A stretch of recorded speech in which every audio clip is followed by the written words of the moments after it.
अरे हमार जलेबी के पाग, ये हमार चाय के छननी, आज हम अपन जवानी के पाग में डाल के जिलेबी बनौले बानी।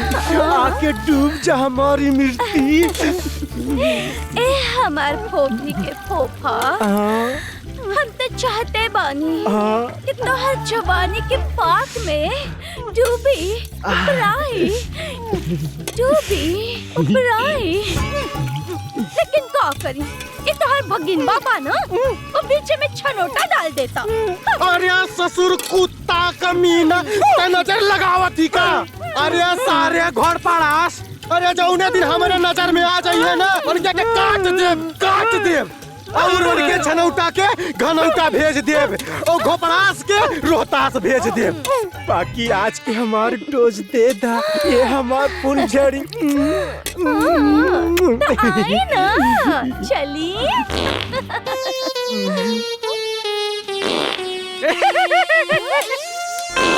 राम राम, लागत है पेट खराब हो गई का। ये हमार पोपो, 2 मिनट बैठा, हम 5 मिनट में आवतानी। ठीक बा। आके मूड फ्रेश करब, पहले खुद फ्रेश हो जाई, फिर तू का फ्रेश करब। मोर पोपो जायू नो, मोर डब्बा हट।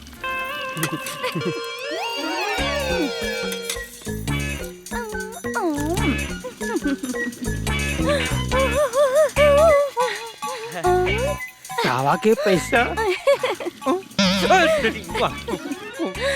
तावा के पैसा चाहिए? एला।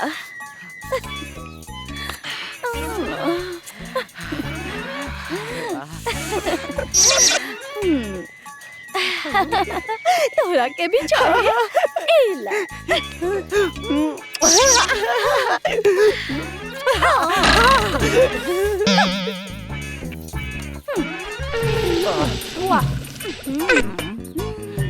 ये हमार सुग्गी आज हमारा के अंग्रेजी वाला चुम्मा दे दा ना, लिप टू लिप वाला।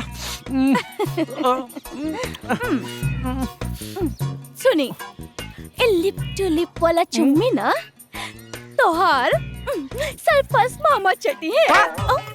अरे ओ मामा बुढ़वा मोटका भैंसा सारे के मामा का करू? अरे ओकरा के फटल पैजामा कहा, गंदा कारनामा कहा, ओकरा के सरल पैखाना कहा, लेकिन ओकरा के मामा मत का। हमार सुग्गी नहीं तो तोरे सुग्गा नियन होड़ के चूस के। अरे सराऊ, अपने मामी की लाइन मारत है।